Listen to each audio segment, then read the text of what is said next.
Good morning, everyone, and thank you for joining us in our Tea with Fallist and non-fallist. To give context, Tea with Fallist and non-fallist is a movement-building initiative which aims to expand community capacity to engage and reflect on the Free Education Declaration as declared by our former President, Jacob Zuma. A public educational effort that seeks to increase the capacity of individuals to make well-informed decisions about free education and the Fees Must Fall movement. As we celebrate Youth Day today and the youth of South Africa, it is important for us to reflect on the needs and the wants of this youth. Joining me this morning to engage on the Fees Must Fall movement and the feasibility of such a movement in our country, we have the WITS SRC President Mbendulo Mfeka. Next to him is Bonginkosi Kanyisile, one of the leaders within the 2015 Fees Must Fall movement. On my left-hand side, we have Andile Ntlitama. Sorry, Andile. We have Andile Ntlitama, president of the Black First, Land First. Next to him is Michael Shackleton from the JCI. And then we have Dimpo Kwete, a current student at WITS University. So to open up the floor, I would like to pose a question to the panelists. The question goes as follows. Are you a fallist and non-fallist, and what's your positionality within the Fees Must Fall movement? Thank you. You looked at me, so I understand I'm supposed to be the first one to answer. I wouldn't regard myself a fallist or anyone a fallist, because nothing has fallen really, right? And perhaps we must call ourselves aspiring fallists, and it sounds rhetorical perhaps. But to answer your question, yes, I would regard myself as an aspiring fallist. And as it regards my position or my observation of the movement, I'm going to try and be as short as I possibly can. I think it was, it remains a failed attempt, a dismally failed attempt at trying to address a status quo which exists beyond universities, right? And obviously, like any other movement, if we must call it a movement, like any other movement, it had its fruit, it had its shortcomings, which we would agree or disagree in whatever regard, right? On some of the things we agree, on some of the things we don't agree. But I think it's a failed movement, and I say this as part also of people who were fallists, as you put it, who would have been active in the movement. We failed. We must not lie. Right, and when I say we must not lie, perhaps we were successful in starting a conversation that needs to be sustained, right? But as it regards what the idea was behind the Fees Must Fall, we failed, and dismally so. And perhaps we have to go back to the drawing board. Unfortunately, it might not be us; it might be those who have to come after us. So that's my understanding or observation of the movement. No, thank you very much. My name is Bonginkosi Kanyile, my brother, not Kanyisi. No, on the question of fees must fall, I think fees must fall was the only thing in the post-democratic dispensation that was close to what June 16 was. As much as we never achieved what we really wanted during the struggle of fees must fall, but there were progressive reforms that were put into place. We speak about the question of NSFAS. The number of students from the deep rural areas were able to roll in the institutions of higher learning, and it was because of fees must fall. The question of decolonization, that the project of decolonization must assume its cause in South Africa. That agenda now is on the table. Many things, the struggle against gender oppression, it's there on the table. And it was because of that fees must fall era that took place. As much as we never achieved everything that we wanted, but there were progressive reforms that were given birth to by that struggle of the fees must fall movement. And I think it was a missed moment because some of us, we believed that at least that should have been an opportunity for an uprising, but it couldn't happen for one reason or the other. But the movement in its essence, it was a necessary movement that should continue, maybe in another form, but it should continue in our lifetime. Thank you, Bonginkosi. Thanks. Firstly, Wits University basically has burned me here. I have been invited 3 times before under the regime of Adam Habib, and I had been denied access to speak.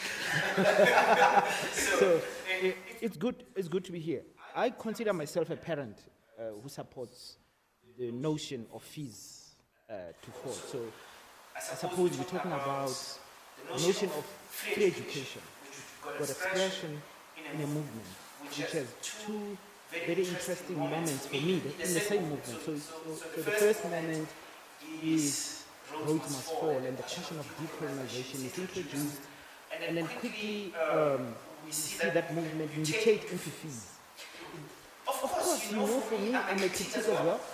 So this movement, when it comes to a privilege, white universities with birds or UCT, all of a sudden, it becomes a novelty. But the truth is matter is, TUT every single year does this.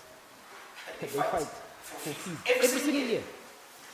And they don't get the same kind of media attention that if you were at birds or your UCT or your roads, you get precisely because of the race question. So I don't know if we assess the movement as failed. It's a useful construct. I think it's an error. The problem with the fees must fall, and I'm a critic, as I said, and a big admirer, is that you've got no memory of the struggles before it. In the early 90s, university was predominantly white. Big struggles happened here. Big struggles.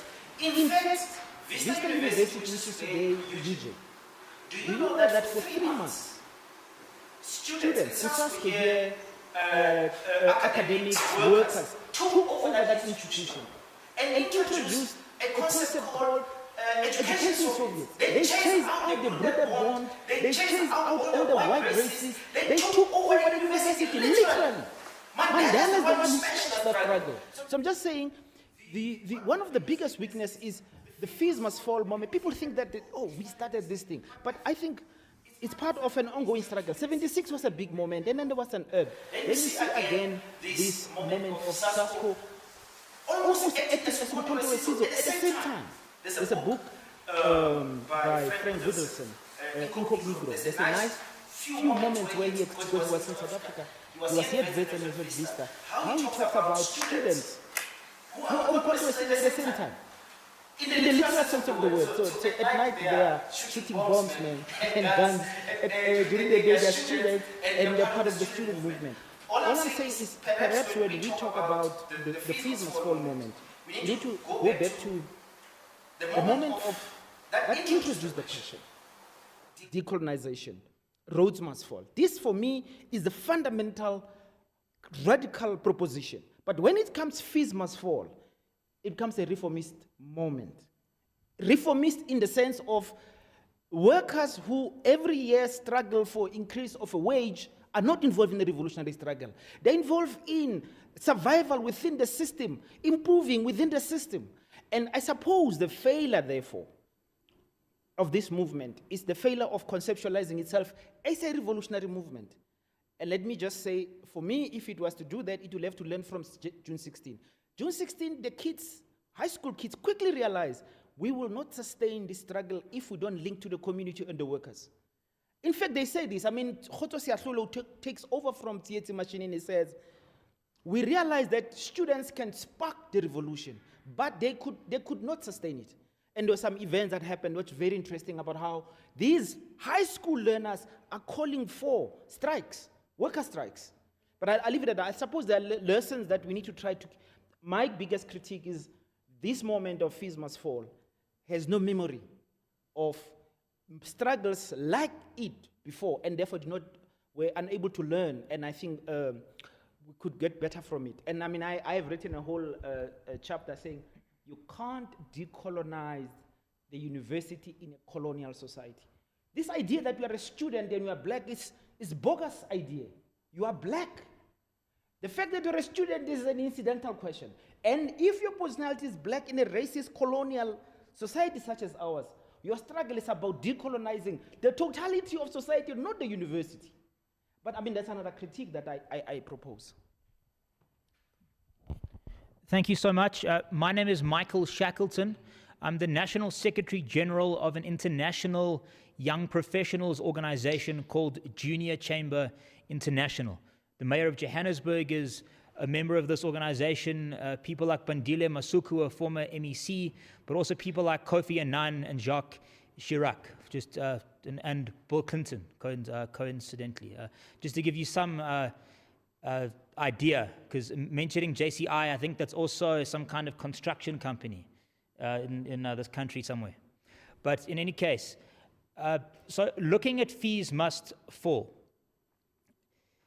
As we sit here on Youth Day, we know that between 74 and 75% of young people are unemployed in this country.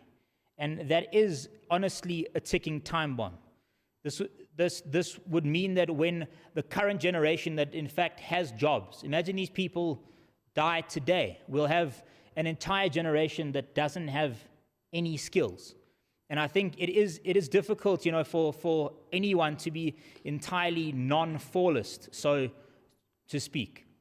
I think that, you know, it is wise to condemn violence, but on the other hand, you know, it is felt by many people. When you look at service delivery protests, you look at young people, that sometimes the only language that government understands is violence. But we are a society for the rule of law, and the JCI creed is about the rule of law as well. But I think looking at how to ensure that people do have access to education and at the whole education scheme, we need to look at three things, essentially, which would be, is it feasible to make it universal access now when we are in a country that sort of has no money? There is very, very serious government corruption. Every department that we speak about in this country has wasteful expenditure of many millions, even up to 100 million rand, and those are departments that are performing well. And so I think at this time, and you know, obviously it is a debate, and I would expect panelists to disagree with this position, but that universal basic education wouldn't be financially viable at this point in time. And that's not to say that no one must get. That's to say that the most needy people have to get. So if you are Patrice Motsepe's son, or if you're Tokyo Sekwale's son, or you're a member of parliament's son, or you're Cyril Ramaphosa's brother, what is the point of giving you free education? Because that money could actually have been used to fund more poor people in our society that actually do need proper access to education. Also, we have to make the thing sustainable, where somehow future generations are able to pay it back in a way and ensure that we do have some kind of skills growth. So perhaps if today we give someone in this room or someone watching this free education, we can ensure that maybe some municipality somewhere in this country gives you work so that you get skills, you get experience, you can then apply for a job and actually get that. And I know I've been speaking for long, this is just an introductory thing, and then I'll pass the microphone on. I almost said microwave, but but I think I would like to agree with the speaker on my right, Andile, that I think it has pushed to the fore that there is honestly a realistic and actual debate about the decolonization of education and about what that constitutes, what it means.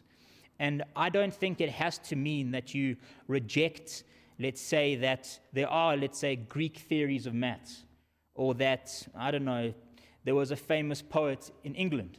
But you also have to realize that maybe there were theories of maths in Egypt.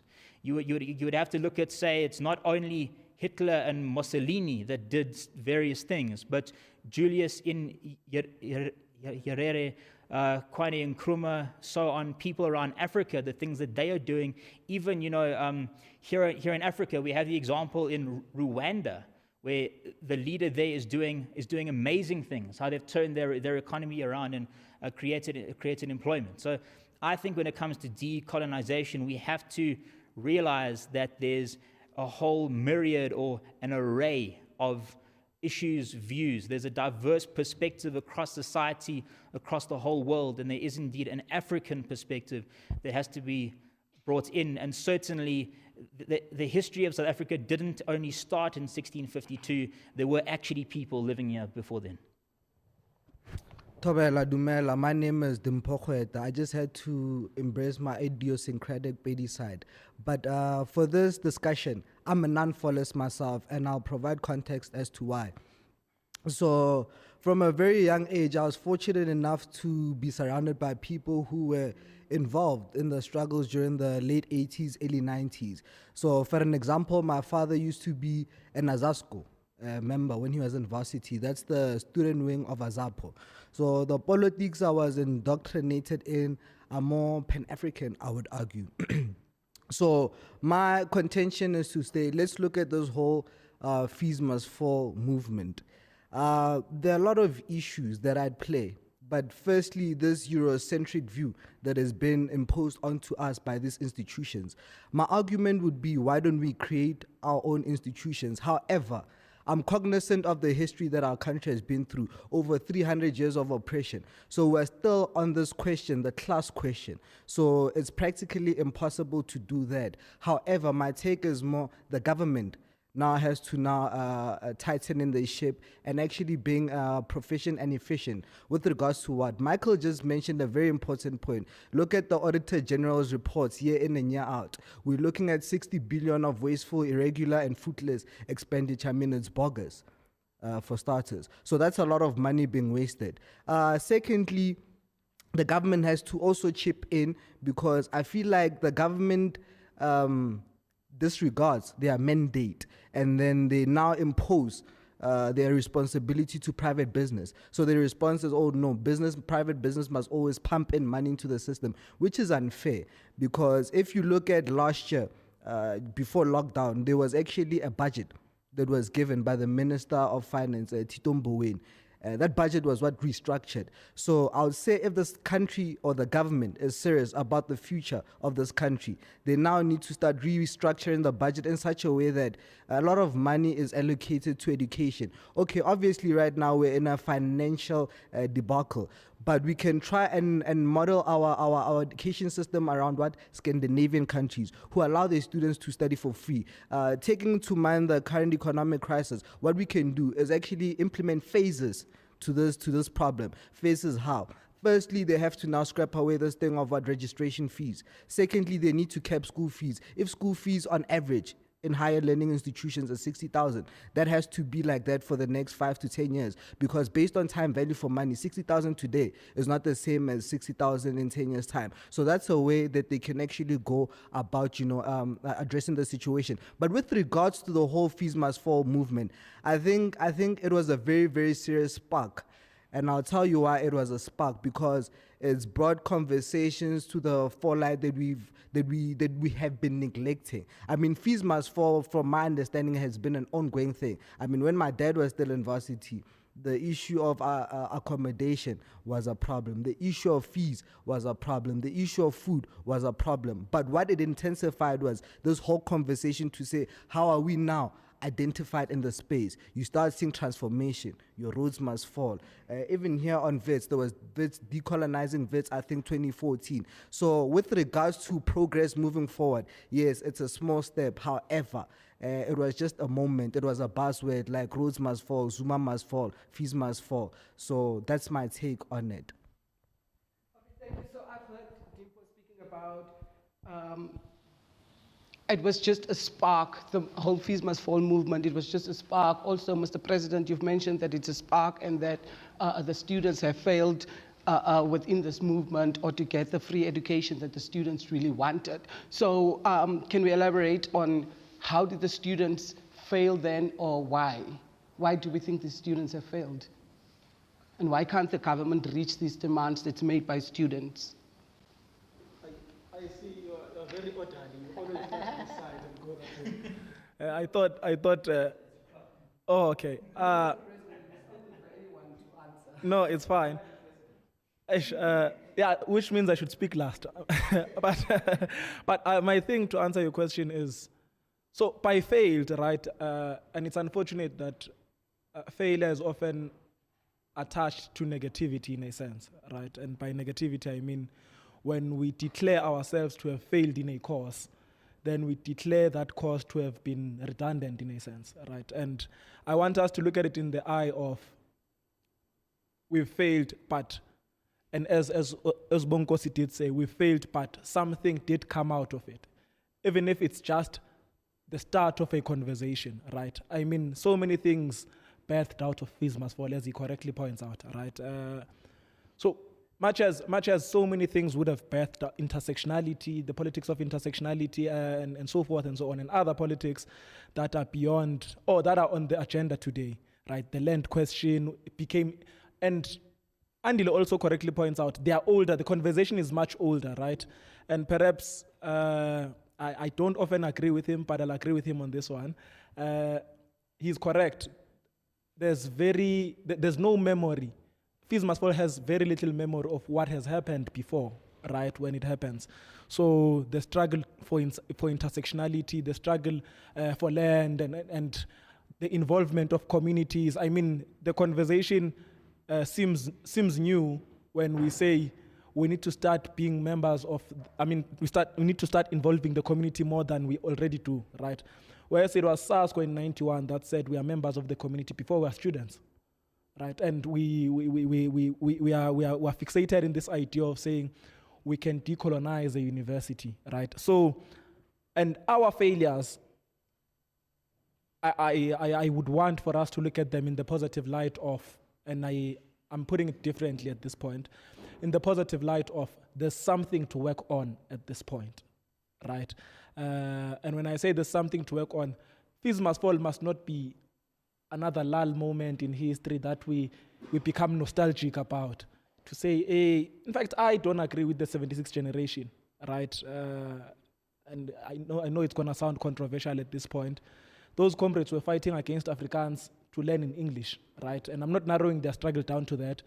It had other areas, obviously, but the idea of fighting against Afrikaans to learn in English is also regressive in and of itself, right? And then perhaps it's a critique which is also subject to criticism. But to answer your question and wrap it up, in saying we've failed at achieving what was immediate to us at the time. That first and foremost being free, quality, and decolonized education, right? There were years where it happened for 2 years. The third year, it died out. There were years where the conversation would change within the leadership and the mass itself to say, no, we actually want no fee increase. We don't want free education, we want no fee increase. The fees must remain as they are, right? And we've never really, as a movement, taken time to define what exactly is free education, right? And it's lazy of us to say we want free education and reduce it to you not paying when you come to VETS, right? We understand that our people, when they come here, I don't know how many kids who stay here, or students who stay here at Sunnyside don't have sanitary pads at this point. What do we mean by free education? In some Scandinavian countries, you get a stipend for being a student, right? You go to school and they literally give you money for you being a student. So briefly, and it goes back to the memory issue of saying, look, memory perhaps is quite important. And at this point, we sit in a position of, okay, we can look back, and it's unfortunate we only do this on June 16 every year. June 16 every year, this conversation must be had. And then tomorrow on the 17th, me and my leader here at Banista, and we've forgotten about youth issues. So it's the truth, right? So it's basically, in a nutshell, it's basically a cul-de-sac of some sort. Like we can't go back, we have to go forward, and we are stuck at the same time. So yeah, that's my thing. My issue of us failing, we've failed to achieve what was immediate, but we've started what I think none of us, in fact, we didn't start it, to be correct, but we sparked what none of us could have imagined would get where it got. Okay, Mr. President, since you still have the mic, and you are the current president of the VETS SRC, like how do we then, as student leaders, take responsibility and make sure in ensuring that this conversation lives on, or that the students do something about the fact that our demands are not being reached by government? So I'll be unfair, right, to young people in the country. I mean, young people are not angry enough, right? And by angry enough, I mean, I'm from the ANC and I'm a member in good standing of the ANC, right? And I don't agree with what young people in the ANC are doing, right? Not long ago, young people in the ANC through the NYTT marched to Pretoria, to Tito Mboweni, saying unemployment, we want access to education. And they left out a number of other departments, right? They left out Blade Nzimande. You can't say you are striking for, or you are protesting for this, and so forth and so on. And protest is just the start of it, right? There needs to be a more in-depth conversation towards this. And if we, ourselves as young people, are not ready or unwilling or afraid to even have or start the conversation in of itself, then we shouldn't even be in the positions we're in. So as it regards Wits University, for example, there's students who become victim to financial exclusion every year. You'll never find them at protest. It's people who are actually fine financially that you find at protest. It's a handful of those that are not victim of financial exclusion or whatever it may be that come to protest as it regards access to higher education. And that's where we need to start addressing the problem. Why is it that I, as Mpendulo, who does not have fees for the 2021 academic year, I don't support a cause that seeks to address my own personal issue? So young people are not angry enough. And by them not being angry enough, I mean, someone said the other day, unemployment is on 72%, and this is a recipe for a revolution. It's not in South Africa. It's unfortunate, it's not. Because even if it gets to 100%, young people are still going to wait for a Grootman who's going to come and say, look, young people must move this direction, and they move that direction. So I don't know what it's going to take, and I don't want to be entrusted with giving direction for that, right? Perhaps we need in South Africa an unled revolution, right? That will then define its cause and will define its own goal in whatever way. Not chaos, but an unled revolution. Sharp. Should I bite? Oh, Yes. My specific questions. You're right. You can Okay. No, mine. I think, comrade president, and comrade president of the BLF, we have a responsibility as Africans of not speaking bad about our history. We are already starting. We did not fail, comrades. We did not fail. We fought during Fees Must Fall. We fought a good fight. Comrades were expelled. Comrades, they suffered mental health. Some of them, they haven't recovered till today because of Fees Must Fall. Some they went back in home. They're in squalor now, drowning their sorrows in alcohol and drugs. Some they were serving long-term house arrest, and so on and so forth. We did not fail. We did put a fight there. But the enemy was too organized, and now we are out-organized as young people. Because the fact of the matter, at the core of Fees Must Fall, it was this stupid phenomenon of a flat structure. That there's no leader. Any Tom, Dick, and Harry can just mushroom from nowhere, make noise, then he's a leader in that Fees Must Fall. You know, in that protest, you would argue that, no, comrades, let's first start march to that direction before we march to that direction. And a person will say, why am I told by you? You want to come here and tell me that we must go that way? Why you? So we were out-organized as a movement. There was this stupidity of a flat structure that nobody must be a leader. We're all leaders. And that thing created chaos. So the energy, the zeal for the revolution was there. But how we went about that revolution, it became problematic. Hence, we created these blunders that we had, and we had some revolutionary defeat. But the war that we put on the state, it was a serious war, and we're close towards the triumph, though we never won entirely.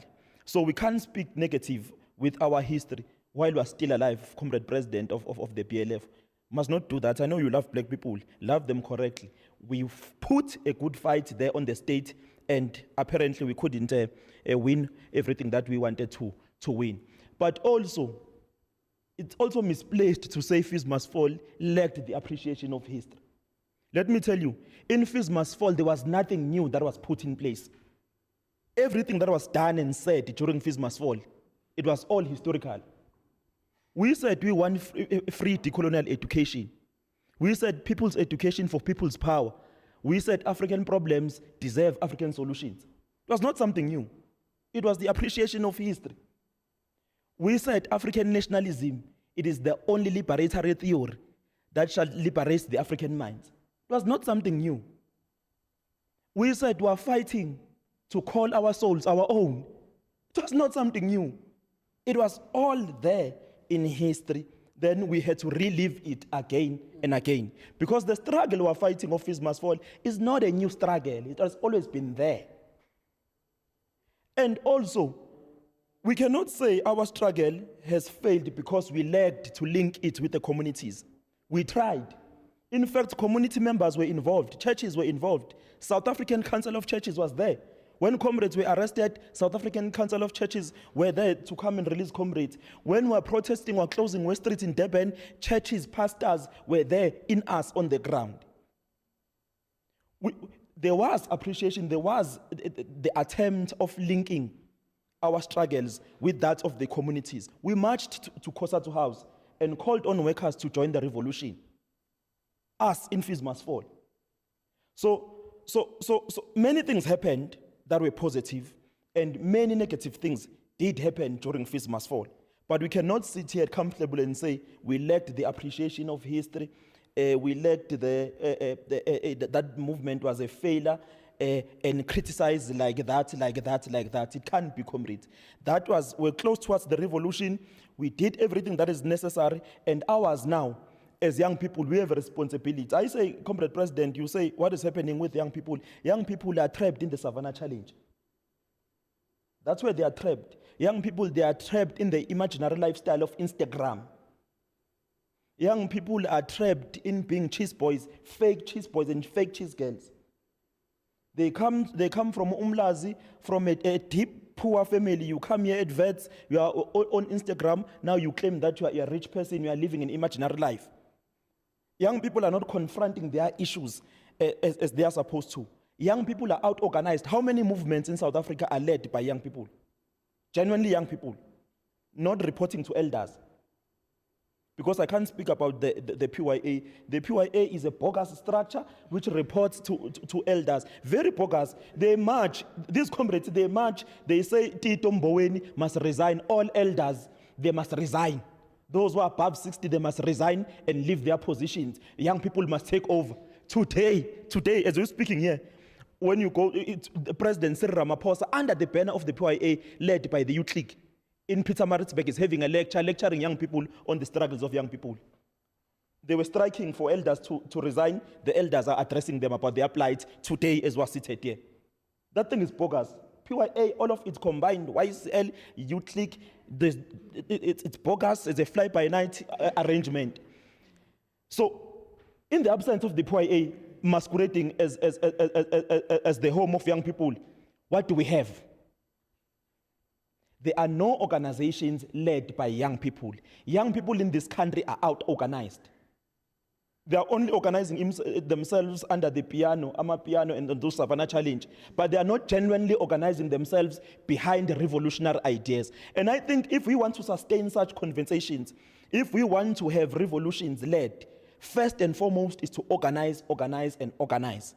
By young, genuine people, young people. Also, when we say young people, anyone can be young in terms of age, but the agenda is carrying, can be old.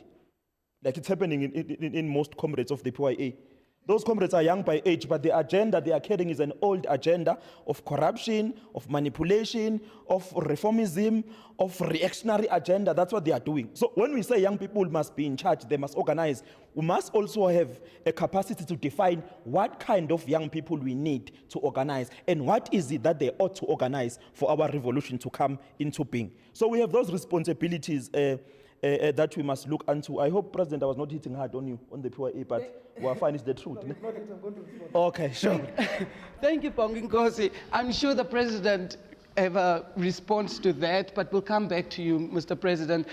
Andile, do you want to respond on what Bonginkosi has mentioned? No, I'll just make a contribution. No, you see,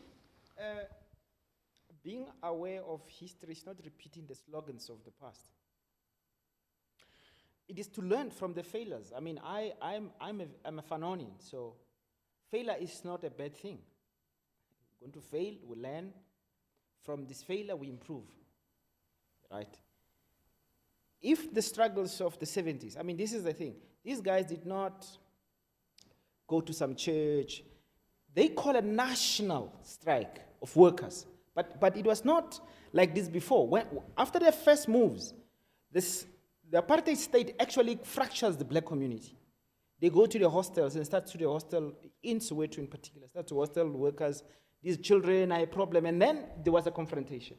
But these 76 leaders realized that, and they went to the hostels, who were very hostile to the 76 moment. Because, of course, I want to go to work, and then nobody told me that there was going to be a strike. Now, all of a sudden, you know, all these difficulties. But there was an engagement. It was a successful strike call, worker strike, called by high school learners. And that was out of a quick realization that we're not going to sustain this thing as students. So the notion of we are, I don't know, Sasko said what, we are community members. We say we are black before we're anything. What community member? We are black before we are students, we are black before we are professionals. So your positionality is one of blackness.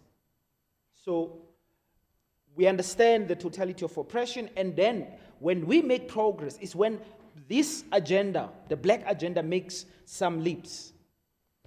When you narrow your demands to fees, to decolonizing you even say decolonize the university. You even said decolonizing curriculum. You have not learned from the past. Not only that, conceptually you don't understand what this struggle is about. So when my brother says here, the enemy, who is the enemy? We have not defined the enemy. Who is, so, who is the enemy? Land thieves? Colonialists? Or house Negroes who protect the land thieves? Where is the fundamental question? It is true. It is a big contradiction to be ANC. You go to Lutulia House, your office is the Lutulia House with the ANC. You are in some other floor there. You can see but you organize a march now, you are there in the street now. But you have tea there every day, most with your comrades. Can't say to your president, but this thing of us having to die, when you have power, to die. I mean, guys, people get shot and killed by the ANC. Can SASCO comrades, PYA say that the ANC is murdering black people for simply not making a revolution, asking for free education? You have put yourself in a very difficult position to articulate a revolutionary position as students. All you can do is reformist. Oh, you know, we want a bit of free education here. Decolonize the curriculum. When you walk, let me tell you, let me give you an example. It's an interesting one, I think. When I was a student at Wits, you could walk literally from the street. What is that street? What is that thing? Yeah, is that just months? That one? Yeah, that one. Yeah. No, but from Jan Smuts, that one that goes down. You walk from the street into the university. There was no impediment. There were no, literally we walked from the, all the access points of the university were completely open, literally. And not only that, community members at the time could come to the Wits, which was one of the best clinic. Community members. Not only that, let me just carry on, because this memory, this loss of memory is real and does have impact on how we struggle. Do you know there was a moment when Adam Habib was a leader of students, when he was students? They led a struggle as Marxists to insource workers. Workers were insourced. This is like mid-80s.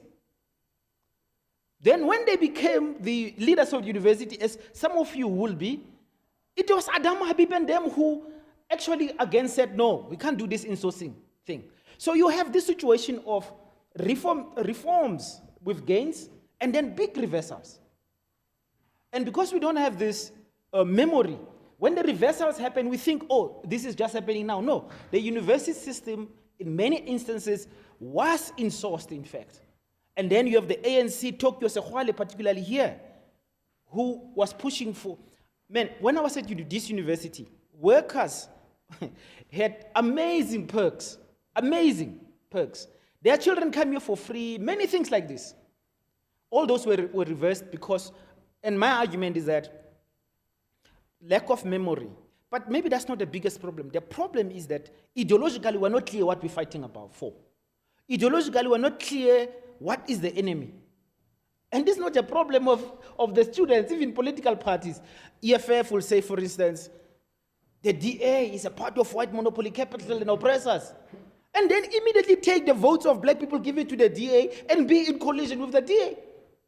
So there's no consistency ideologically. And this comes from, in my view, the conceptual failure. The problem we have is a conceptual failure to say, if we say we are in a new colony in South Africa, managed by the ANC in the interest of white power, then it is clear the problem is white power. Many black people, however, continue to give white power legitimacy protection. How do we think through this impediment, this middlemen who are making sure that we don't go to the big struggle? I mean, you have a president, when workers march, he sends the police, there's a massacre. This guy is your president. You think as a student you march for free education, what's going to happen? The police are going to come and shoot you. That's how the whole state was organized from the beginning, and we had the failure is let me conclude that by saying that, in a sense, the failure is the failure of organizing ourselves for a black agenda to defeat white power. I'm not interested in conversations with white people, for instance. They have not asked for forgiveness, they have not paid reparation, they still have our land, and then they steal your comrades as well at the same time. We're black nationalists, we exclude white people because this is the central contradiction. You don't know what your central contradiction is. That is why today you have this one, the other time you are with AfriForum, your friends. Huh? You are issue-based and confused. The comrades of I think, the PYA have a bigger responsibility, ideologically, to clarify where they stand. And also, in some ways, I am sympathetic to a faction of the ANC. We started talking about radical economic transformation of President Zuma. I do think we can argue that there was ideological split inside Congress. And it's a legitimate ideological split. However, the right wing is winning. You can't sit there, your own party is controlled by Rupert, and you say, yeah, no, I am ANC, but the ANC is controlled by Rupert. It's smashing all the progressive possibility inside the ANC. So I'm just saying, and then of course the others, Marxist-Leninists who are with white capital also at the same time, because I think, for me, it's not so much also being out-organized. You know, I think that we must avoid what I want to term the fetish of the youth. This idea that somehow the youth, by virtue of being youth, there's something revolutionary, progressive, and so on. No. I'm interested in ideological orientation of this youth. And of course, we're not going to make progress if that youth is not involved. If the youth is not involved in any resistance, we're not going to make progress. But what drives this youth ideologically? Kind of a wishy-washy. Today, I'm with Rupert, the other day I'm with Helen Zille, and then I'm marching Zuma must fall. Zuma is giving you free education. You say Zuma must fall. I'm just saying that there's big mistakes which have happened here, which must be accounted for ideologically. And I mean, this part of the conversation I think is useful. But personally, I'm not interested to talk to white people. I don't think they should be part of the conversation. Dialogue must be between us. Oh, this is sanitized. Let's allow Michael to respond on that.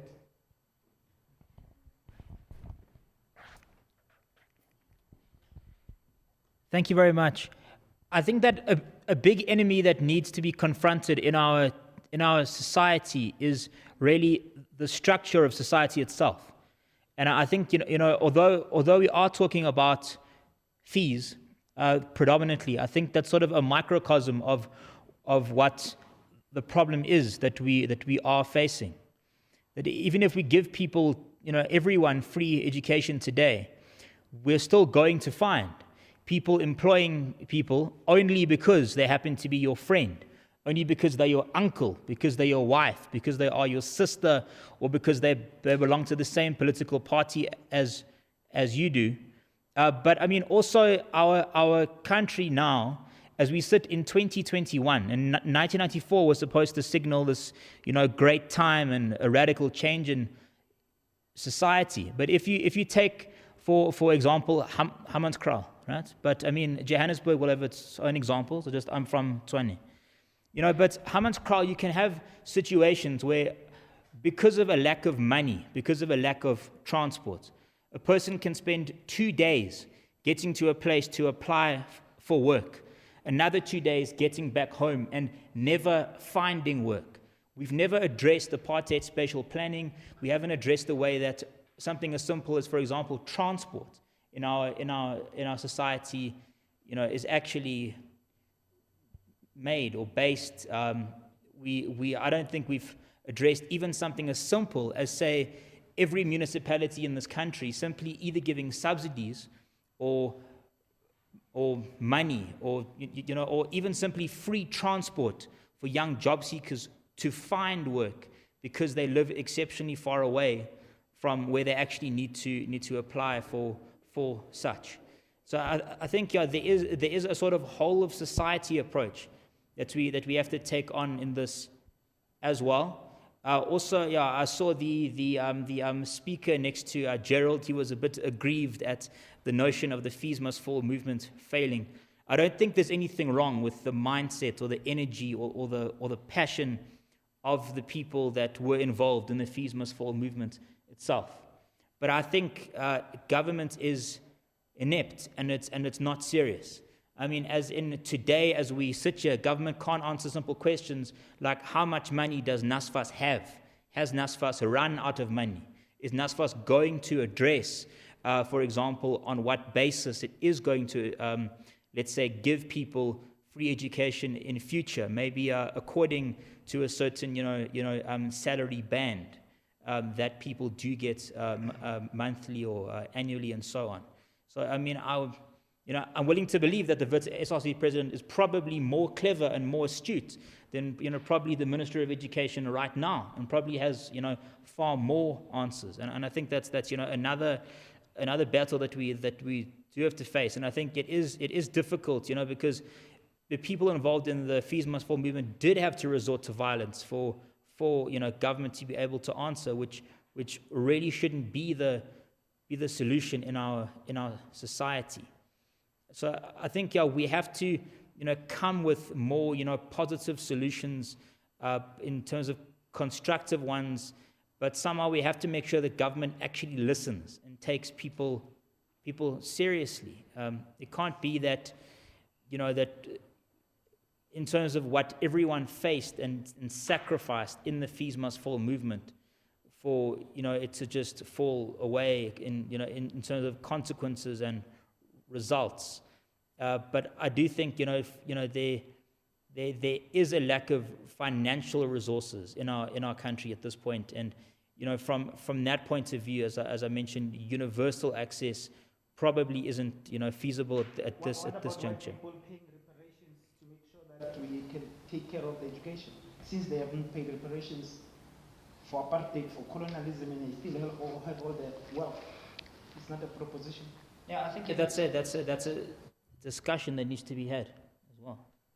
I think honestly, right, and I mean, it's probably not fair to commit on behalf of any organization, or even as a white person now, to say yes or no to either of these things.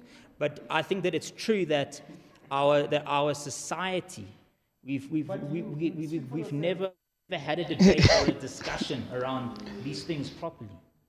So what I would say, speaking for myself, I think that there has to be a discussion as to how these kind of things would take place for us to actually move forward properly as a united society. That I see every day, honestly, as a white person in this country, as a young white person, I see every day there are black people that have no interest in this country ever uniting. There are white people that have no interest in this country ever uniting. And I think that's severely problematic for the future of our country. Thanks, Michael. I think firstly, let's be cognizant of the moment. Today is June 16, a very historical and symbolic day for the youths in South Africa. Let's look around this venue. It's empty. Let's be honest now. I think we're at that stage where we now need to start calling everyone out. We are failing to mobilize. Why is a progressive engagement like this just being stared and heard by us, whereas we should be engaging to students? This is a women's residence, yet we're unable to fill this venue. I don't know if it's because of COVID or it's because of our failures, but I'd like to actually sympathize with my brother, Bonginkosi Kanyini. He's the longest serving Fees Must Fall student activist in jail. And for struggles and the sufferings that men like him have been through, we have to now be at that stage whereby we need to intensify, because it's clear that we're just going to have victims and scapegoats. But like my very learned and authoritative man of knowledge, the honorable Andy Lemketam, he's mentioned a good point to say, I think we need to call out the ANC, and we need to call it hard. Last year, the late wife of Mpohani mentioned that comrades of the ANC used to loot fake money in exile, not real money, fake money. And what we are seeing now, it's not really a joke, but it's embarrassing, because now it's making us scapegoats. And I think we have to go to a point whereby I argue to say ANC have killed any political thought, any ideological content we have as a country, or we are supposed to learn as young people. Firstly, let's look at the system these comrades have devised. What is 30%? That's the matrix for passing now. You need to get an average of 30%. You don't even understand half your work. That's how they degenerate movements. Let's look at institutions with all these student organizations. Political education is failing. Why am I going to this whole notion of political education? We lack ideological backbone. When I was young, my granddad used to tell me the best university in the world is in Africa. I used to laugh at the man. I honestly did. It was the folly of being young and not knowing better. But now, as I grow up, start doing research, even in university, you realize Mali, Timbuktu used to produce astronomers. You look at civilization, there's this misconception that it's Western. In my first year, we're doing Mapungu and the civilization they came up with. You realize that metallurgical science is from there, ivory smelting and other things as well, things like trading and stuff. You look at the Bible, they tell you it's a Western thing. But there's no way you see in Genesis where they speak about London or New York. No, like really, there's no way you find that.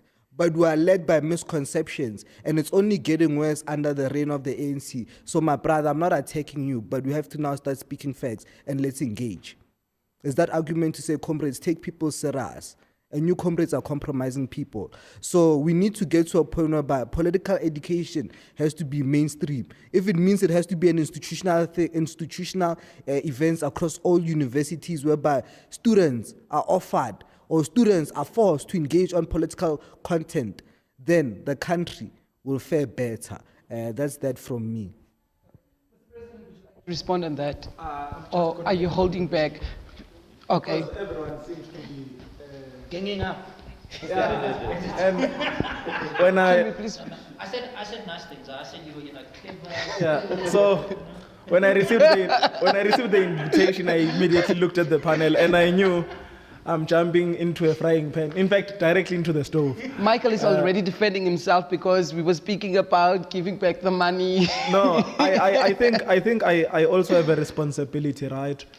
At least to our generation, to rehash, if anything, or educate, right, comrades of, or remind comrades of like the historical or the memory of the ANC, right, the very idea of the ANC to what it is today, right. I think it's the oldest form of organization, of organizing black people in Africa, right. And over the years, in the 20th century, into the 21st century, it has redefined and reformed itself. And like every other movement, it has had peaks and it has had lows, right? And in that, it has also been victim to the pitfalls of your national consciousness, right? Post 94 to 97, towards today, right? And now, to judge the organization, you cannot judge the organization or the cause based on its lows or on its downfalls at the moment. And I say this because if you look at it, the formation of every black political organization that exists in our country today, it's in one way, directly or indirectly, a breakaway from the ANC, the EFF, the PLF, the PAC, almost all of them, right? In one way or the other, there was a point where they were married to the ANC, right? And the failure to find each other. And in historical terms, this is where I don't agree with, and I don't want to say it was cowardice, but I don't agree with comrades of the PAC leaving after losing the debate in Orlando, right? Whether they lost it or didn't, but I don't agree with them leaving because they denied the movement of an ideological depth, right? They split the movement in a sense.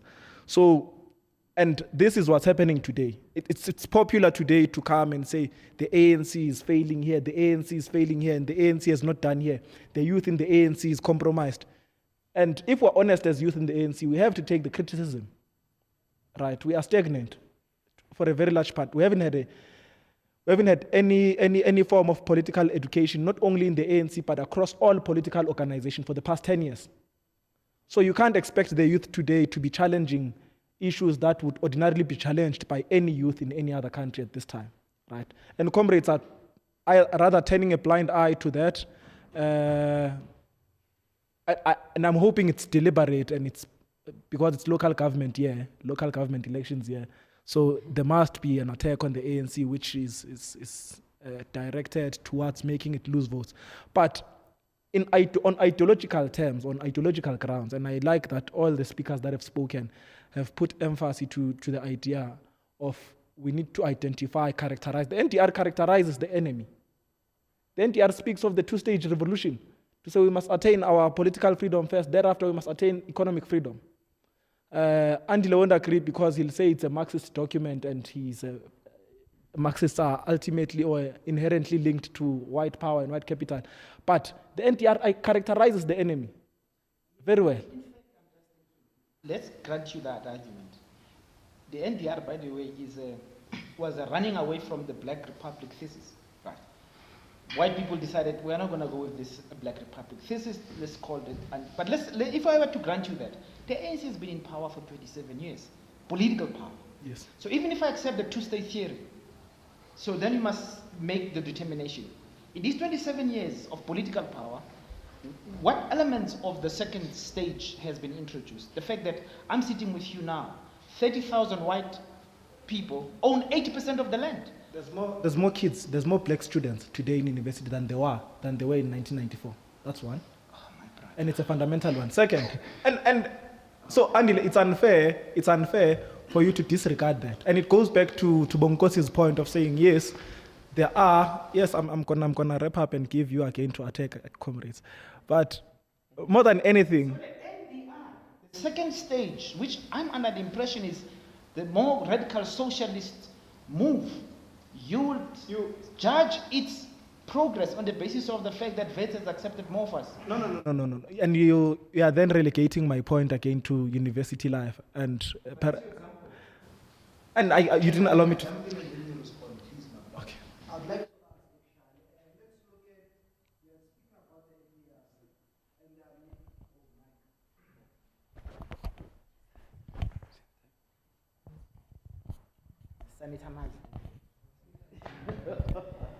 Satanize. You speaking about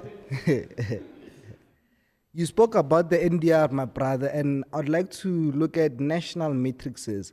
We use the bit rent. This man spoke about apartheid spatial planning, which is important, and it's supposed to be the main emphasis of the National Development Plan as well, redressing past spatial imbalances. Let's look at the models. Yes. Let's look at the models we use. We've got a bid rent model in South Africa, which is very exclusionary because the more money you have, the more power you have of determining, so more access, in essence. It's an access to access, connection, opportunity and stuff. You can get a place closer to the CBD where areas of opportunities are hard. So the point I'm trying to get at is you get more increased asset-based inequality, more income inequality. Yes, the matrices are nice to say more black people are in universities, but fundamentally we are regressing. And I'll have to be fair to say, let's understand development for what it is. It's a post-foundationalist concept. It evolves. But we are not going forward. I argue to say we're going backwards. So, yeah, look, it's nice for policy's sake, just for framework sake, but fundamentally, we're not improving. Our livelihoods are getting worse. And what you are finding is there's just more creations of informal settlements. And even at a fundamental level, your municipalities are failing just by the mere provision of immovable assets, robots, boards, bridges, roads, and stuff like that. So, yeah, there's nothing that's been done. And there's a contradiction to the Constitution, which states, if I'm not mistaken, Section 28, to say housing should be a basic need. What they even do when we speak about town planning, they don't even plan for informal settlements. You look at a map, you pass Sandton, you won't see Alexandra on the map. And I think we need to start having those conversations to say, how do you even transform our concentration camps into at least decent, sustainable townships? Can I just chip in on the tax on the ANC? Yeah, thank you. Yeah, so okay, I do take on board that we are in a local government election year. Okay, but I mean, still, education, it's essentially provincial, but national decisions will be taken on a national basis, right? And these elections themselves would only happen in 2024, right? But I think that here, although we say it's a bit of a frying pan and there's difficult questions for everyone, I think ultimately we want to get to finding solutions, and I think that the reason why we sit here and we say probably universal access to free education maybe isn't affordable now, and we have to look at who can get access, is because of a lack of government money. And I think that is because of government corruption. And who is in national government right now as we speak, and even if another party were to take all municipalities this year, the ANC would still be in national government. So I think as we sit here, we do have to talk about the immense level of corruption of the ANC, of theft, and that, let's say, even to push it as far, if you yourself happen to be mayor of the city one day, or president of this country, or the Minister of Education, would you? I don't know. I mean, I think as an ANC member going forward, right, for the rest of your life, you might be in the ANC, But I think you would have to inculcate some kind of ethos. You and the likes of Lesego Makubela, let's say a former leader, well, not a former leader, probably a future leader, being a member of the legislature now, and so on. To inculcate some kind of ethos where there isn't this high level of corruption, this high level of theft. Because if we didn't have, let's say, 100 million rand of stolen money per government department, couldn't we actually have universal access to education? And now, as you conclude, just tied up the notion of the second phase with the fact that, as we speak, assets are being sold to white people. I mean, state assets are being sold to white capital. So how do you reconcile? I want to start with my brother's point. There is money for free education. In fact, we don't even need money for free education. Free education will fund itself, right? And there's been many ways this has been described. Among the ways is social security grants will be reduced by taking more people to school. We'll have entrepreneurship and so forth and so on. So the social grant that would ordinarily been given to someone who's unemployed or who has a kid would then be redirected, because that person would have been equipped with the necessary skill to empower themselves. But there's many other models around how this can be done. And in fact, we can even tax the rich and take back the land and fund free education, right? So there's many other ways of doing this. But to come back to my brother's point on the second phase of the NTR, and the ANC Youth League, in particular that of Julius Malema, right, was marshalling forces in this particular direction. And it would be to lie to say we've started implementing it. But the idea of economic freedom in our lifetime revisits the idea of the 1944 generation. And those comrades were ahead of their time, so ahead of their time that in their head, economic freedom had to come before political freedom, right? So yes, we've failed, or we are coming short as it regards the implementation of the second phase of the NTR. And by the second phase of the NTR, that being economic freedom. And that is attributed to many reasons. And among them, I did mention much earlier, for close to 10, if not more, years in our country now, we've not had any effective political education. Any young person who's sitting in this panel has had to be responsible for their own education in whatever regard or in whatever way, right? And when I say effective political education, the last time you were in a political lecture or a political class was probably in class in Robert Sobukwe block or elsewhere, and not in a community where ordinarily these things would ordinarily happen, where you would be taught of a township economy and so forth and so on. So to answer your question, Andile, yes, the second phase of the NTR has not yet been achieved, and it would be to lie to say it's been achieved, right? I mean, even TM, Thabo Mbeki, reminds us that, look, as it regards the document you refer to, the National Development Plan, we are not even halfway to fully implementing it. And we have less than 9 years, because it's supposed to have been implemented by 2030, right? And that goes back to my initial point of saying, comrades are being ahistorical in saying, look, the ANC is ideologically wanting. And by ideologically wanting, in the whole country, the ANC is the only organization that has characterized the enemy of the revolution. It's the only organization, right?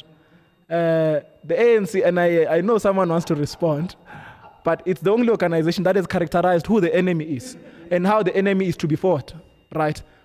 Andile's position as BLF is a position of the Youth League. which then becomes or grows into a PAC. It's a split. When I say the 1944 generation, the AP Mda and the Anton Lembede generation. So those comrades would have shared perhaps a position with Andile, which is why he's more aligned to a faction in the ANC than him completely rejecting the ANC as a political animal. So my point here in summary, Chair, I would not want us to be ahistorical in our characterization of what the ANC is. Because people have died for this. I mean, all of you sitting here, you celebrate Krizan. All of you sitting here, you celebrate Anton Lembede.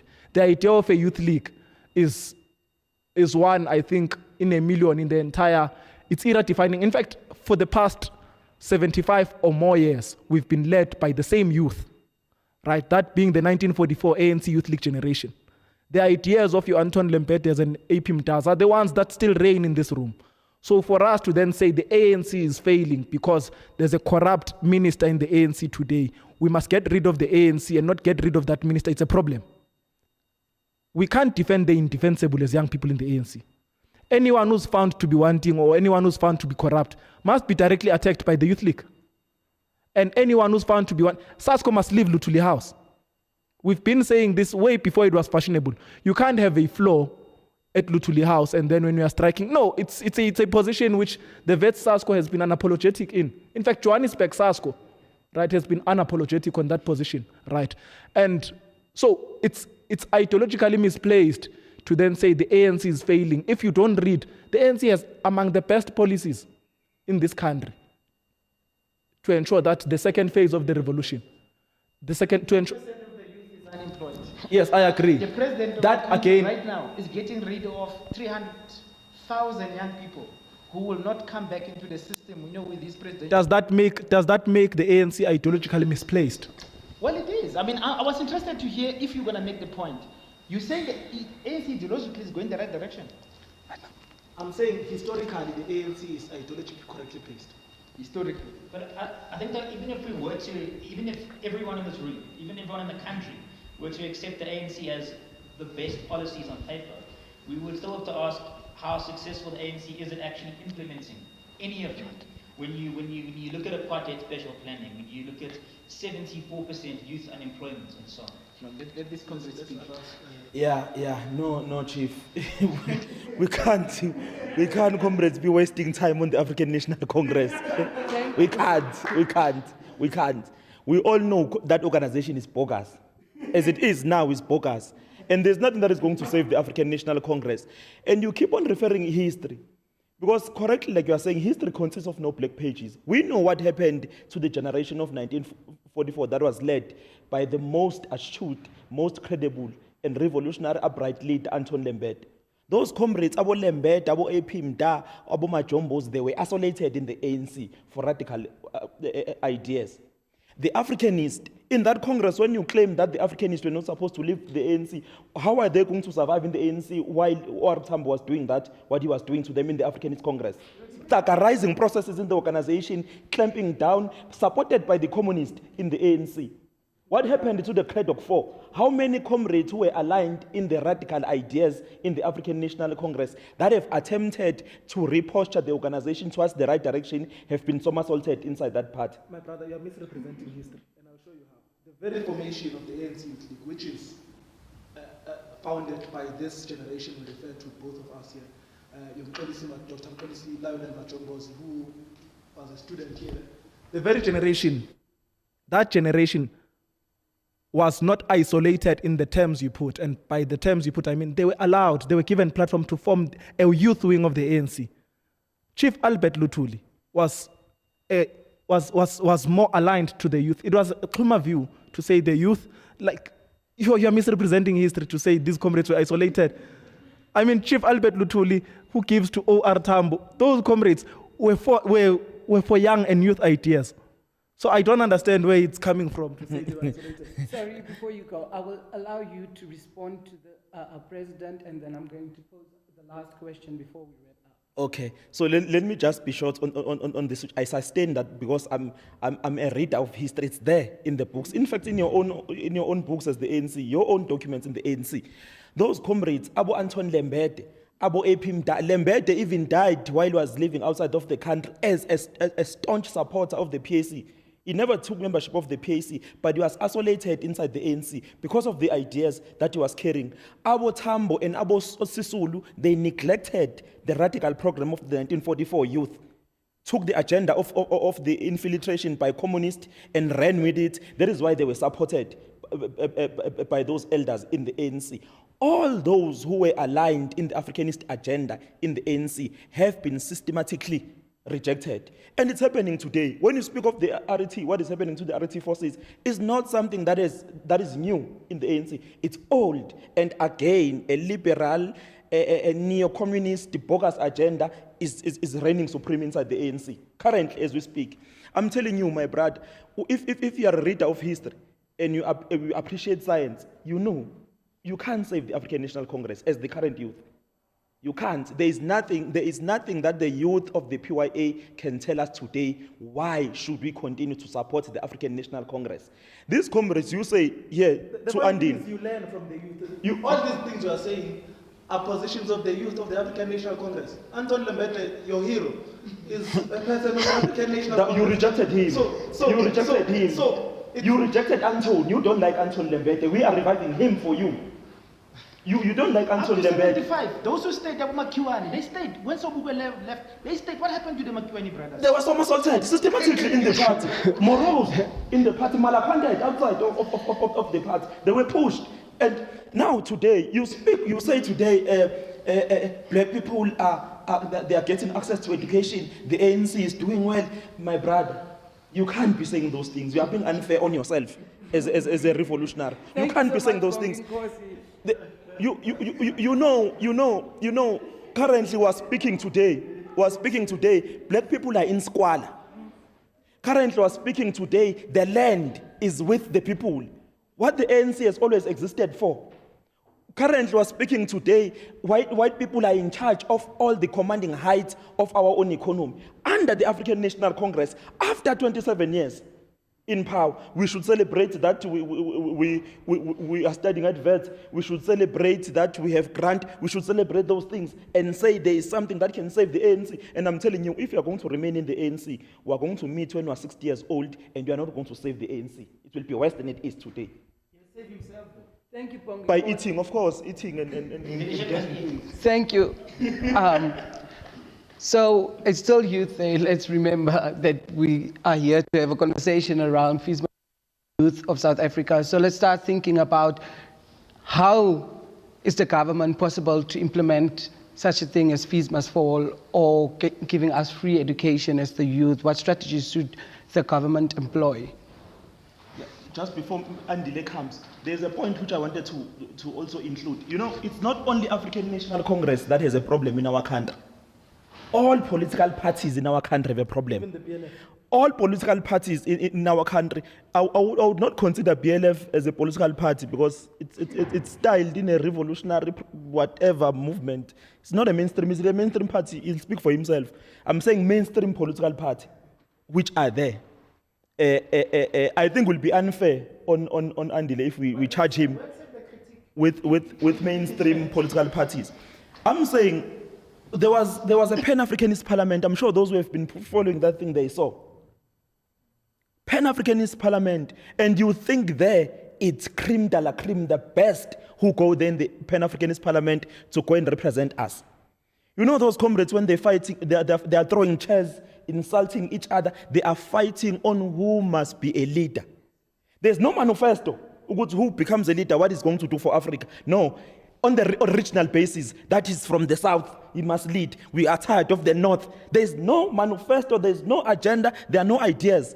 People are throwing chairs, exactly like it happens in the PGMs of the ANC, exactly like it. Like I've been a member of the African National Congress and I left because it's like this.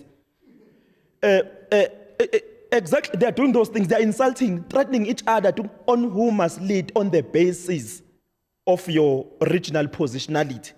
That's the crisis that we have as the youth.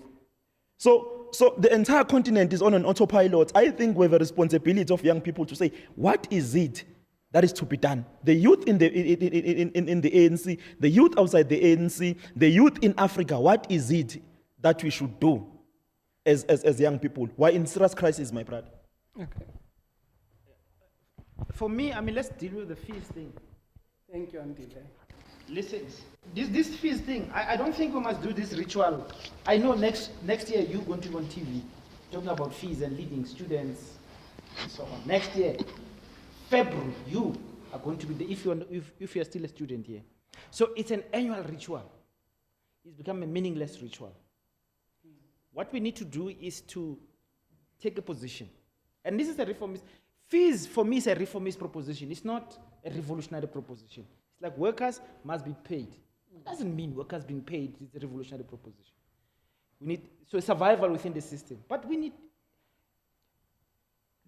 must forget about fees must fall strategies and tactics. New strategies and tactics are necessary now. Why is it not possible to call for a total shutdown? Not for a month, for a week. We organize it now. Next year, until we get free education, must be declared proper. I must just walk up to vets here with my things. And I must not worry about fees, accommodation, food, nothing. They're rich. And we must not even say that if a kid is rich and is accepted at vets, even them, they must come free. Because you don't want to create too much bureaucracy. Tax their parents. The money should have been taken at another level. Don't make it a bureaucratic problem for the institution. Those who are accepted literally walk into the university. Also get white people to pay reparations. I'm not saying, I'm just tired. I will not support fees must fall strike. I will not. Next year, you're going to be on TV, making nice speeches. Another year, same. And then half of you, or 30% of those who have fees problems will be expelled, and then you continue with life. No, we must not play that game. So that is my proposition. We have to think about, and then we have to do all these learnings. We have to plan now. We have to engage the church, the community, everybody. How are we going to, and students can shut down, I think. There will be consequences, obviously. So that's the fees thing for me. I'm not going to support any piecemeal struggle about fees must fall. Every year, we must do this thing for 2 weeks. People go to jail, then others go home, then others continue. I'm told even at TUT right now, some of these guys, they don't have the stuff that is necessary to study. And they must still write them in exams and stuff. So there is no free education. President Zuma promised us and declared it. President Ramaphosa took it. Same little house people. that is the first thing. But then there's the issue of, I'm just announcing this, that there is this struggle we have to, all of us get involved in, these 300,000 young people who have been put in these schools, basic schools. Some of them just do the sanitation stuff, whatever. Some of them teach, help. 300,000. Do you know the mining sector alone? And let's look at just the gold sector inside the mining sector. Employs only 93,000 people. Here we have 320,000 young people getting 3,500 every month. And it costs us little, about 4 billion rand for the past 5 months. The president is shutting it down. Instead of saying, now we're going to have 600,000. Why not? It is not even 10 billion rand. Bring more young people into the system instead of, but we're sitting here now today. These young people are under attack. And that's Black First Land First. We're saying, let's get involved there. Let's protect this again a reformist proposition. It's not a, and then you must come to Joburg. I'm running as a mayor here. You must come here. And then together with these ones, we must say, we have a bylaw that says, and I don't understand why can't we do that? Why can't we have a bylaw as a city? No students will be excluded. As a bylaw, it will create a problem for the university in the city. So you say, no student in this city will be financially excluded. As a bylaw. You're breaking a bylaw if you do that.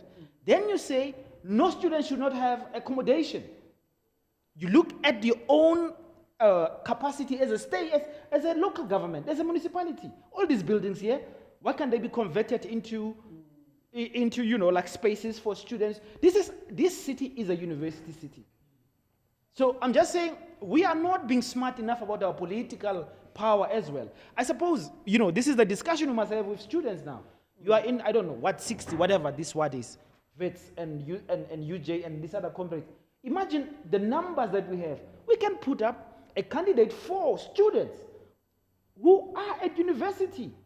So we are able to speak at the level of council to say, as a city municipality, no student must be excluded. Then you can do other things. You know, I mean, let me conclude by saying, the ANC, everywhere where it runs, including under Masina there at Ekurhuleni, it is able to make a bylaw to smash the poor, where they have no jurisdiction. The issue of eviction, for instance, is a high court matter. But they have been able to make a bylaw that says when you see a poor people occupying land, smash. And they're doing it. You can do it the other way around. I'm saying, yeah, national politics is important, but let me conclude. But you know where is the South African the JSE, Johannesburg Stock Exchange? It is in this city. Let's just think about what we can do. No, not this much to go to London. Let's think about, here is the Johannesburg Stock Exchange in our city. What has it contributed to youth unemployment in terms of dealing with youth unemployment? What has it done in terms of dealing with excluding of students and fees? What has it done?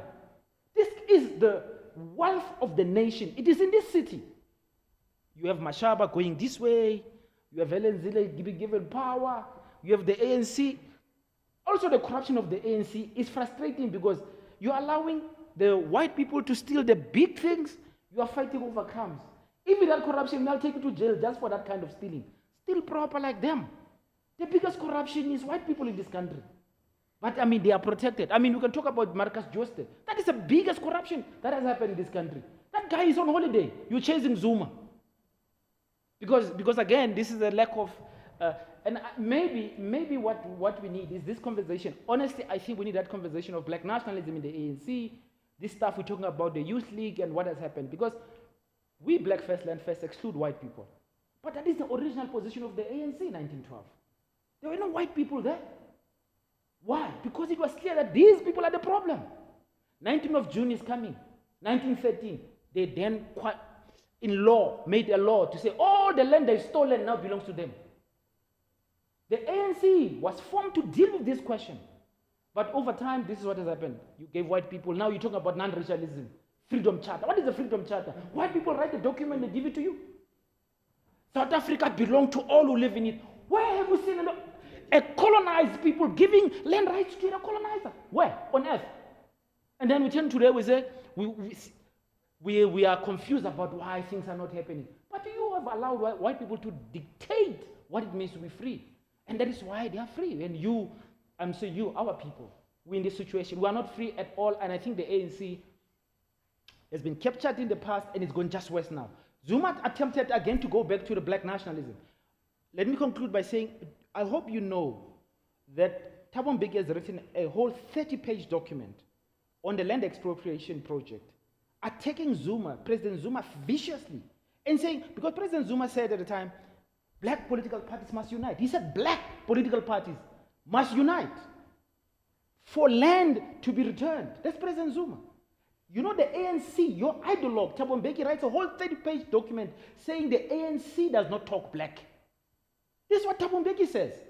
Zuma is wrong to say land must be taken from white people because white people are our people. So we have lost the ideological battle inside the ANC. You know, let me conclude. You know what you can do, ANC people? You must vote for BLF. No, let me tell you. Because your own formulation, if it's right, BLF, you see, we are interested in maintaining a relationship and building a bloc on radical economic transformation. But you can't vote for Ramaphosa, who's anti-RET, and still claim that you're RET. How are you pushing your agenda in this way? It's just like EFF. You can't say you're fighting Helen Zille and giving Helen Zille your votes. You are not fighting Helen Zille, you are propping Helen Zille up. This is what our comrades in RET have to determine. Maybe it's a big task, and I mean, this is a tactic. You have to think about how you get out of this tactic, out of this rut, where you have national leadership, which is Stellenbosch. You believe in something different from what they believe.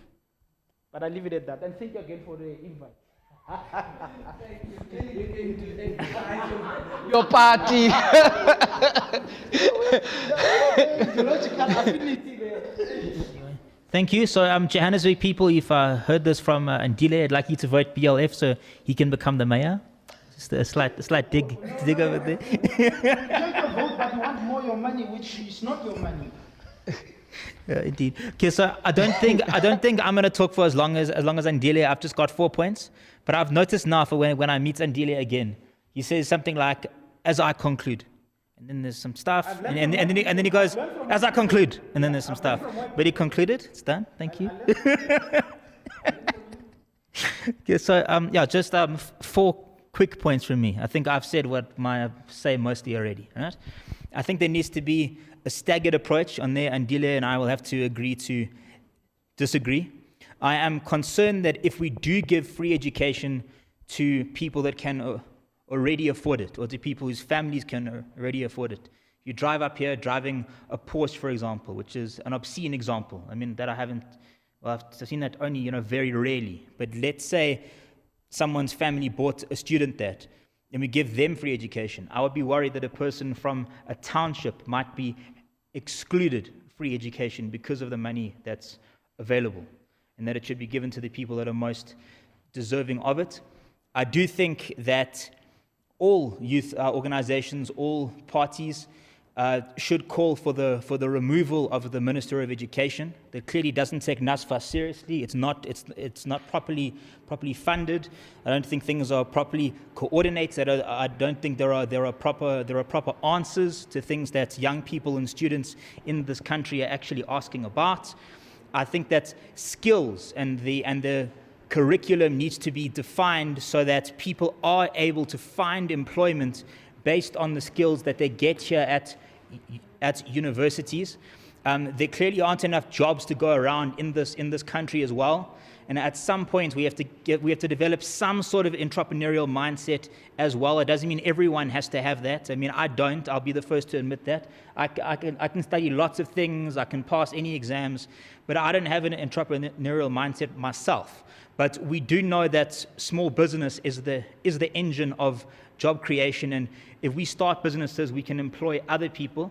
But I think as well there is also a severe restriction and a block on people getting jobs in this country. It seems if you don't know the right people, we could even come out of this university having 7 degrees, and you still might find it impossible to find employment. And I think we have to address that and probably pass laws to make it illegal to block people from finding employment based on certain criteria. Thank you.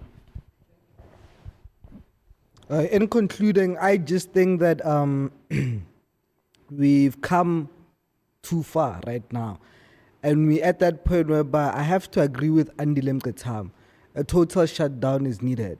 Because when we say we want free quality decolonized education, I argue to say it's a broad concept. We're in the midst whereby we can see so many different fragmentations within society. Firstly, let's look at the digital divide. Right now, we're in the midst of COVID. Poor students who are unable to come and reside in Braamfontein are locked up in whatever rural parts of South Africa they are.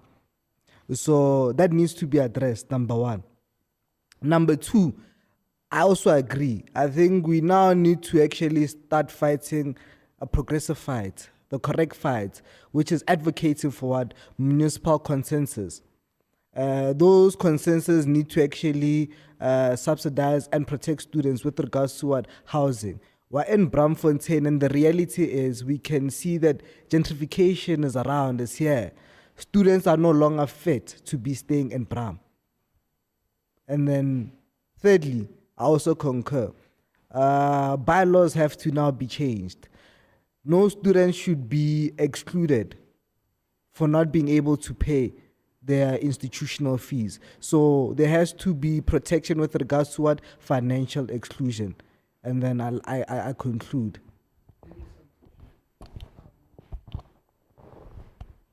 Mr. President, I'll hand it over to you to just conclude. Is he not speaking? He's going to speak out. Okay. The thing is, I wanted him to speak first, so because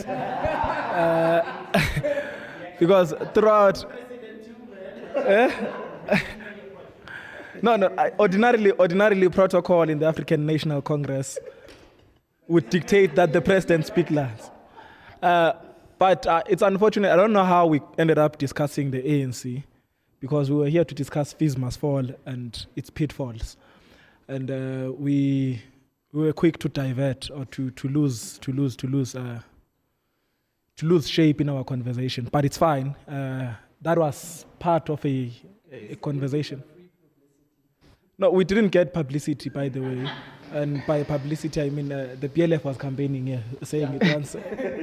So more than anything, however, I think we now have, or at least we now have a fair understanding of what the ANC, and there's been a number of concessions from colleagues, say, no, look, the ANC, we agree with its initial ideological positioning. In fact, we agree with some. By the way, the RET you comrades refer to isn't just a faction, it's a policy of the ANC. Right? Radical economic transformation is a policy of the ANC, right? It's not a faction because you are making it seem like a cult of some sort, right? And I'm glad all of you sitting here agree with that particular policy of the ANC. But more than anything, it goes back to saying, look, all of the conversations that have been had today boil down to one thing, and it's something I would not want us to do.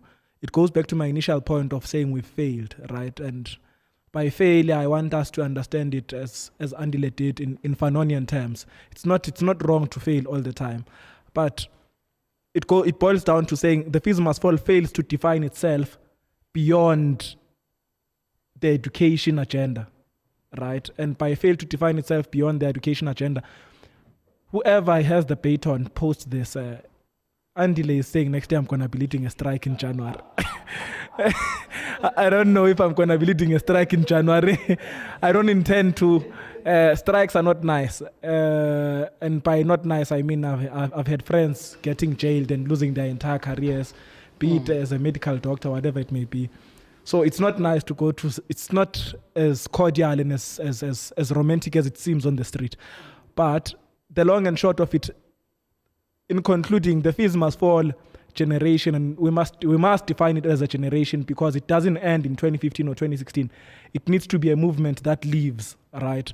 And it goes back to that example I think one of the panelists made, saying, no, the ANC is currently at its decline. It was at its decline ideologically and so forth and so on. The same applies to fees must fall, right? If we're honest, when last was a conversation had among students to say, comrades, what exactly do we mean by this free education? What exactly do we mean? And once we've had this free education and we've studied, is unemployment then solved? What do we mean by this? So we need to be able to have the conversation, as abstract as it might sound, but we must dare have the conversation of how do we then imagine a fees must fall post access to higher education.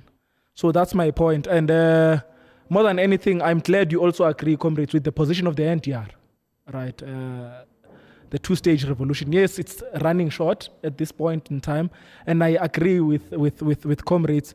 There and there, the ANC has failed, and it has failed itself, and not only itself, but the people of South Africa. And it's been my position and an unapologetic one to say any corruption that is seen in the ANC, any minister, any mayor, and mayors themselves too, Andile, as you would want to become one, must be attacked directly. It's Mandela who said, and perhaps some of you might not be fond of him, I think he's one of the greatest revolutionaries to have lived, right? But it's Mandela who says, if the ANC does to you what the apartheid government did to you, do to the ANC what you did to the apartheid government. Right. If there's a corrupt minister, we must not be apologetic. We must call him out, right, and quick and so that we preserve this old giant of an organization that has took us from 1912 to this day. The idea of the land question and so forth and so on, its very foundations are in the ANC. So I thank you for hosting me. I would have wanted to speak more about the ANC, and I think at some point I must be given adequate platform to give a historical diagnosis of what. No, I must be given platform to give a historical diagnosis of what the ANC is, what the ANC Youth League is, what the PYA from the UDF and from PSYCO is, right? Because people have selective institutional or organizational memory. People forget that there was a PSYCO which was led by the revolutionary Peter Mkaba. And Tinawa Peter's boys work hard. So and COSAS and so forth. So people tend to forget when it serves them and remember when it doesn't. And I've had a panel that has been quite antagonistic as it regards recalling memory. I thank you for your time, Chair. Thank you, Mr. President. When we speak about African National Congress, we are not mixing issues. All these issues are intertwined, interwoven, but of course mutually distinct. At the center of it, we are failed by the African National Congress. If they can declare free education, no need for protest. If they can take land from white people, no need for us to serve. If they can redistribute our own economy, took it from white ownership and give it to the black majority, no need to have all our people living in squalor. So at the center, So the enemy is it's not the enemy. I'm ideologically inclined. I can't say those things. The ANC, they are just the bodyguards of the actual enemy, which is the white monopoly capital. Those who are in charge of the commanding heights of our own economy, eating with Abu Cyril and Abu Tito Mboweni. Those ones, they are defending white people who are actually in charge of the country.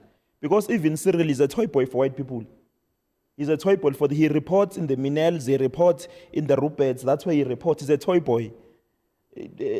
So when we speak about the African National Congress, it's not because we're giving it free airtime, it's because at the center of our struggle, the ANC is waiting just in between of us and our own liberation. So the struggle of free education has to continue. I believe that young people have a responsibility across the country of discharging themselves and freeing themselves from being imprisoned by all these social ills that they are faced with. They have a responsibility of actually coming back to the struggle and marshalling forces and move forward in ensuring that we achieve our struggle. Because we still remain, like how Antoine Lembede has taught us. Can I ask a quick question? Sorry to disturb you. How do you imagine we organize as young people? How do I imagine that we organize? Yeah, under what banner do we organize? Is it an unled revolution? How does we can't have an unled revolution. Okay. We have a responsibility. We have a responsibility of us as young people of coming together and defining what kind of animal that we need to move with. We have that responsibility. We have the responsibility of taking charge. I'm saying, Chief, in the entire continent, here in South Africa, there's no leadership. We're in a vacuum. Those 400 people in parliament, they're not doing anything. There's nothing that is being done. My brother, I'm asking how we organize. Do we organize under a PLF? Do we organize under a... How do we organize? Because PLF is available. I don't know if you...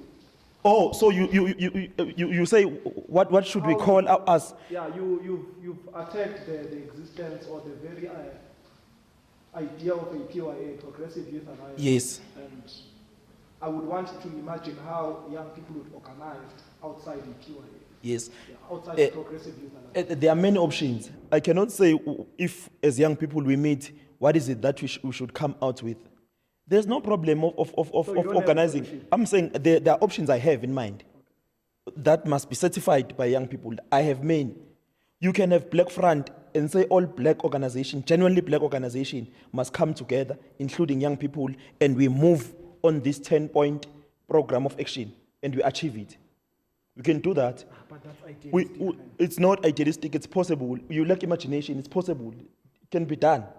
It's a lack of imagination. So I just want to come in there. I think as the youth, if we want to fight for problems concerning the youth, we must meet and group as the youth instead of grouping as PYA, as PLF. Let's come as the youth together. His organization has done it. The ANC has done it when they adopted that reactionary freedom charter. They called everyone who agreed, including white people, white communists, and adopted that reactionary program of action under the freedom charter. Now, when we're supposed to do it in our lifetime, it's not doable. It's difficult. We can adopt another revolutionary program and say we want to deliver it. And in that meeting, when we meet with everyone, we then say, what is it that we want? How are we going to push this revolution moving forward? So, Bunkos, I think your argument, not only is it narrow, but it's lazy because it fails to characterize our centrality. So, I'll use the example you've just used now. The ANC brings everyone together and we have some sort of a UDF and everyone comes in, the cycle falls under that. Everyone falls under that and they then ultimately achieve or define what their goal is and so forth and so on. In today's terms, if we were to do that, maybe the PYA would have to call every young person, which it has been doing, but I went back to my initial point of saying, for about 10 years now, there's been effectively no political education of anyone. There's no one in this country who's 20 or 25 who can say, I am politically educated, right? So now, my idea, because I understand we are not party aligned, right? No, I am. To which political organization? I'm the member of the Economic Freedom Fighters, a bona fide member of the EFF Student Command and a member of the EFF Economic Freedom Fighters, a bona fide card-carrying member. Okay. I was confused because he said that all 400 MPs are, ineffectual, useless. It doesn't mean that when people are doing stupid things, I can't see because I'm carrying a membership. So my question is, how do we organize? And it's quite alarming that you've not said we would organize under an EFFSC or under an EFF. Yeah, but I appreciate that we must not be too married to our formations. The issue is not formation. We have too many political parties formations. The issue is the minimum program that can unite us, and that has to be articulated by all of us. I am very comfortable, for instance, to militate for, if you like, radical economic transformation as a minimum program of all progressive people. And we can argue about the content of the thing, but at least let's begin to define the possibility for all progressives to gravitate towards that kind of a thing. But in principle, I think what we need is precisely this conversation amongst ourselves about what is the minimum program that we all agree these points must be achieved, and then we move together. Then you can go back to be president of the thing. We've done that on campus. In fact, as recent as this big protest, as you call them, we do that. We march alongside each other because we have a common goal. Now, my idea of an organization is an ability to exist in sustained terms. Yeah, but that's exactly your problem. The ANC is the oldest and has achieved the least. This is the problem. And again, I'm going to repeat on the question of Freedom Charter.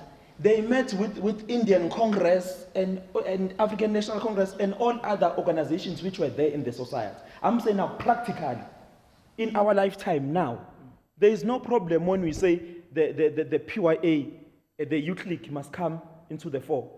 If I'm the one who's accepting organization, I will not accept YCL, but if others are doing, they accept YCL, they come. You accept BLF, it comes. You accept, you exclude, no, you can't be meeting with DA unless you are playing games.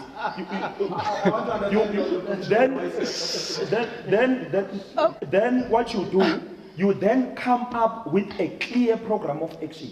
Like you came up with the Freedom Charter, and you say all progressive forces in the country are rallying behind this revolutionary charter that we've adopted as a movement. I'm saying that thing is possible in our lifetime, that thing is doable, but also to come on the issue. Let me interrupt. Are you resisting RET? I mean, and I know it's contested, but I go with the faction. There's nothing wrong with a faction ideologically, but I go with a faction that is with President Zuma in the ANC. Is there resistance if I am a Marxist-Leninist or revolutionary in the South African context? This program cannot be populated with radical content to satisfy our needs as progressives. It can. The RET, it can. It can. Those ideas are progressive. The only mistake now is that people who are in the forefront of RET, many of them, it's either we must remove those people. Corruption charges, there's mayor of eThekwini, Bokali, they are disbanded. So we have those issues with RET forces. But the document on its own, it's a clear document that can be rallied behind. But lastly, on the question, am I EFF or why am I speaking like this? Being a card-carrying member and being a member of the organization, I'm unlike yourself, that I will die. I will die with my organization, even if I see that they are doing anything wrong. I joined the EFF because I wanted the platform to contribute towards the liberation of humankind here in South Africa. Not because... I'm ahead of you because I've already ran out, or they expelled me at least. Thank you so much, Bongin Kosi. I think we've come to the end of our conversation. Okay, sure, thank you. Thank you so much for availing your time to be here today, and happy Youth Day. Remember, this is an ongoing conversation. Yes, it was supposed to be about fees must fall, not the ANC. Yes. The one The ANC has got hegemony. The ANC has hegemony.